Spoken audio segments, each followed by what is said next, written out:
Episode 3 start అవగానే చవన్ బాతో మాట్లాడుతూ ఈ ముగ్గురు అమ్మాయిలు కలిసి నాది 40 లక్షల విలువైన మాల్ మొత్తం నాశనం చేశారు. వీళ్ళని చంపకుండా నేనేం చెయ్యాలో నువ్వే చెప్పు అని చెప్పి ఆ ముగ్గురు అమ్మాయిలకి ఒకరికి మార్చి ఒకరికి గన్ గురి పెడుతూ వాళ్ళని భయపెడుతూ ఉంటాడు. వాళ్ళు కూడా గన్ గురి పెట్టడంతో విపరీతంగా భయపడిపోతారు. కానీ భయం ఏదీ లేకుండా అలా నుంచొని ఉంటుంది. అప్పుడు చవన్ బా వైపు చూసి నీకు అసలు భయం వేయట్లేదా, ఇంతకీ నువ్వెవరని అడుగుతాడు. నేను చాలా సంవత్సరాల క్రితమే ఈ పని చేయటం మానేశానని అంటుంది బా. అప్పుడు చవన్ తన విజిటింగ్ కార్డు తీసి బాకిస్తూ మళ్ళీ నువ్వు ఈ పని చేయటం మొదలుపెట్టు, అప్పుడు మీరు నా 40 లక్షల అప్పు తీర్చొచ్చని అంటాడు. తర్వాత ఆ ముగ్గురు అమ్మాయిలు ఒకళ్ళతో ఒకళ్ళు గొడవ పడుతూ ఉంటారు, నీ వల్లే ఇదంతా అని. అప్పుడు షాహిదా బా వైపు చూస్తూ ఇంతకు ముందు మీరేం చేసేవాళ్ళని అడుగు. నేను ఇంతకు ముందు సుల్తాన్ మీర్జాది బిజినెస్ చూసుకునేదాన్ని అని చెప్తుంది. ఇప్పుడు మనకి సుల్తాన్ మీర్జా గురించి చూపిస్తారు. సుల్తాన్ మీర్జా అనే అతను పెద్ద మాఫియాని రన్ చేస్తూ ఉండేవాడు. అతని దగ్గరే పనిచేసేది. చాలా సంవత్సరాల క్రితం ఈ పని మానేశానని చెప్తుంది.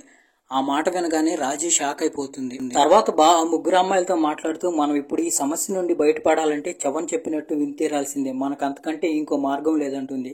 దానికి ఆ ముగ్గురు అమ్మాయిలు కూడా ఒప్పుకుంటారు. అక్కడ నుంచి వచ్చేటప్పుడు రాజీ బాతో ఎట్టి పరిస్థితుల్లోనూ హరికి విషయం తెలియటానికి వీల్లేదని రాజీ బాని బతిమలాడుకుంటుంది. ఇంకోవైపు పాఠక్ జగ్జిత్ తో మాట్లాడిన తర్వాత జగ్జిత్ డాక్టర్ అయిన చావ్లాని కలవటానికి హాస్పిటల్ దగ్గరికి వెళ్తాడు.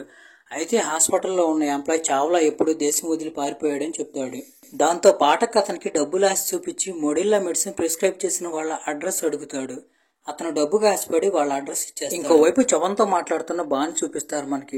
చవన్ దగ్గరికి వెళ్లి అతని దగ్గర నా మాల్ తీసుకుని ఈ రోజు నుంచి ఈ మాల్ నమ్మే బాధ్యత నాది, నువ్వు ఇది మొదలుకొని ఎవరిని ఇబ్బంది పెట్టడానికి వీల్లేదని అంటుంది. చవన్ కూడా దానికి ఒప్పుకుంటాడు. ఇంకోవైపు పాఠక్ హాస్పిటల్లో ట్రీట్మెంట్ కోసం మొడిల్లా మెడిసిన్ తీసుకువెళ్లిన వాళ్ళ అడ్రస్ అలాగే మొడిల్లా మెడిసిన్ ని డెలివరీ చేసిన వాళ్ళ అడ్రస్ రాసుకుంటూ ఉంటాడు.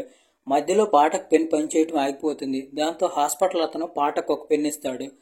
ఆ పెన్ మీద ఒక కంపెనీ నేమ్ ఉంటుంది. ఇంకోవైపు తన ఫ్రెండ్ మౌష్మి దగ్గరికి వచ్చి నువ్వు నా కోసం ఎండి అమ్మి పెడతావా అని అడుగుతుంది. మౌష్మి అందుకు ఒప్పుకోదు. ఎందుకంటే మౌష్మి ఆల్రెడీ చాకు అనే అతని కోసం పనిచేస్తూ ఎండీని అమ్ముతూ ఉంటుంది. అతనికి గాని ఈ విషయం తెలిసిందంటే మౌష్మిని చంపేస్తాడని ఫస్ట్ మౌష్మి ఒప్పుకోదు. అయితే ఒకానొక టైంలో మౌష్మికి చాలా హెల్ప్ చేస్తుంది. అది గుర్తుపెట్టుకుని రిస్క్ తీసుకునైనా కానీ ఎండి అమ్మటానికి మౌష్మి ఒప్పుకుంటుంది. మౌష్మి తన దగ్గర పనిచేసే అమ్మాయిల ద్వారా క్లయింట్స్ కి కొత్తగా వచ్చిన ఎండి డ్రగ్ గురించి తెలిసేలా చేస్తుంది. ఆ డ్రగ్ ని డెలివరీ చేసే బాధ్యత బాది అలాగే బాతో పాటు ఉన్న ముగ్గురు అమ్మాయిలది. ఇక వీళ్ళ పని చేయడానికి రెడీ అయిపోతారు. చవన్ వీళ్ళకి చిన్న ఫోన్ ఇస్తాడు. ఎందుకంటే ఆ ఫోన్ అయితే ఎవరో ట్రేస్ చేయకుండా ఉంటారని. ఇక వీళ్ళు ఏం చేస్తారంటే డబ్బాల్లో ఎండి డ్రగ్ పెట్టి డైరెక్ట్ గా క్లయింట్ కి డెలివరీ చేస్తూ ఉంటారు. అలా చూస్తూ ఉండగానే చాలా మొత్తంలో డబ్బు సంపాదిస్తారు. ఎంతంటే దాదాపుగా 1,25,00,000 సంపాదిస్తారు. ఆ డబ్బును చూసి అందరూ సంతోషపడతారు. అయితే రాజీకి ఎందుకో ఇది అంత బాగా నచ్చదు. రాజీ బాతో మాట్లాడుతూ మనం చేస్తుంది చాలా తప్పు, ఎలాగో 40 లక్షల కంటే ఎక్కువే సంపాదించేసాం కదా, ఇక్కడితో ఈ పని వదిలేద్దాం అంటుంది. అయితే రాజీతో నేను ఒకసారి రేపు చవన్తో మాట్లాడి ఆ తర్వాత నిర్ణయం తీసుకుంటానని అంటుంది. ఇంకోవైపు ప్రీతి షాహిదాకి ఫోన్ చేసి రూమ్ చూపిద్దు రామని చెప్పి షాహిదాని పిలుస్తుంది. ఇక్కడ మనకు అర్థమయ్యే ఇంకో విషయం ఏంటంటే ప్రీతి షాహిదాని లైక్ చేస్తూ ఉంటుంది.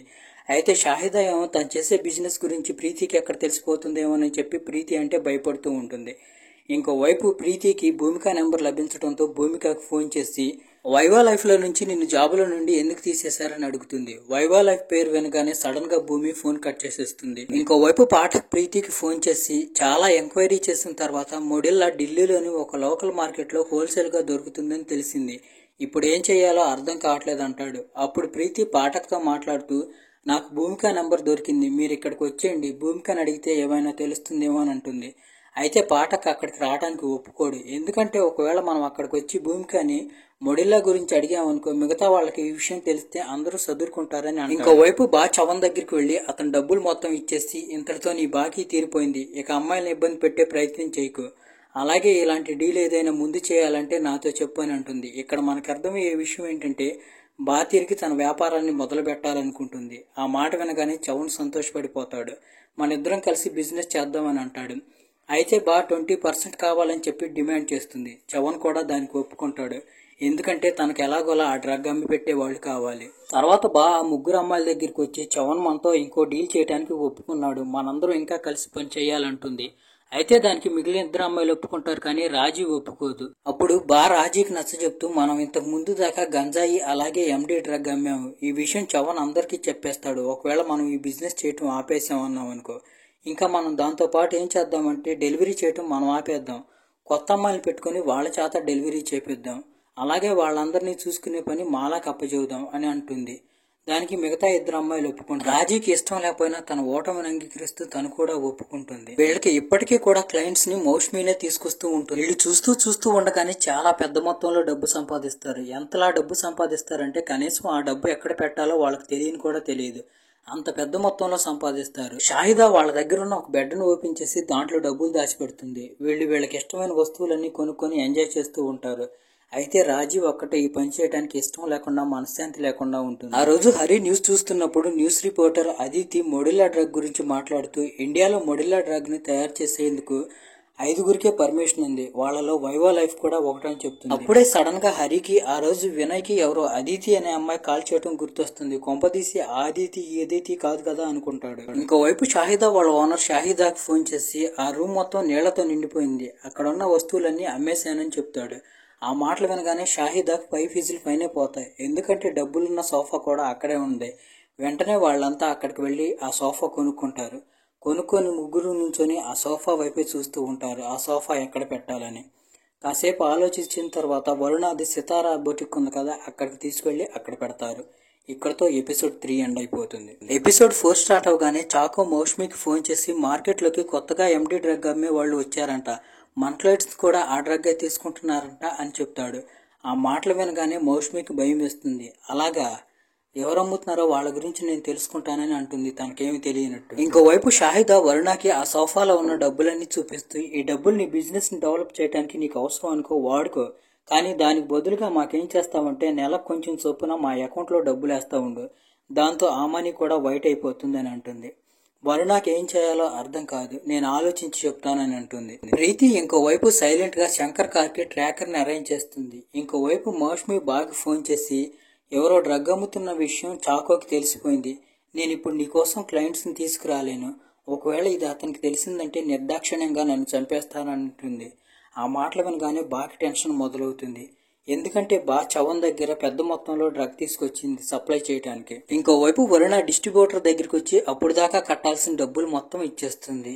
దీంతో మనకు అర్థమయ్యే విషయం ఏంటంటే షాహిదా చెప్పిన దానికి వరుణ కూడా అగ్రి అయిందని. ఇంకోవైపు చవన్ బాగా ఫోన్ చేసి, నీకు మాల్ ఇచ్చి చాలా రోజులు అవుతుంది, నాకు తెలిసినంత వరకు ఇప్పటికీ మాల్ మొత్తం అమ్ముడైపోయి ఉంటుంది, నా డబ్బులు ఇంకా ఎందుకు తెచ్చిలేదు, త్వరగా వాటిని తెచ్చివు అంటాడు. దాంతో బాకీ చవన్ కి మధ్య చిన్న గొడవ అవుతుంది. ఇంకోవైపు శంకర్ వాళ్ళ బాస్ తో మాట్లాడుతూ, మనం డేటా ఉన్న ఫైల్స్ మొత్తం డిలీట్ చేశాము, అలాగే మనం తయారు చేసిన మాల్ మొత్తం అమ్ముడైపోయింది, మొడిల్లాతో మన కంపెనీకి సంబంధం ఉందని చెప్పి ఎక్కడా లీక్ అవడానికి వీల్లేదు అని అంటాడు. అంటే ఇక్కడ మనకు అర్థమయ్యే విషయం ఏంటంటే మొడిల్లాని తయారు చేస్తుంది శంకర్ వాళ్ళ వైవా లైఫ్ కంపెనీనే.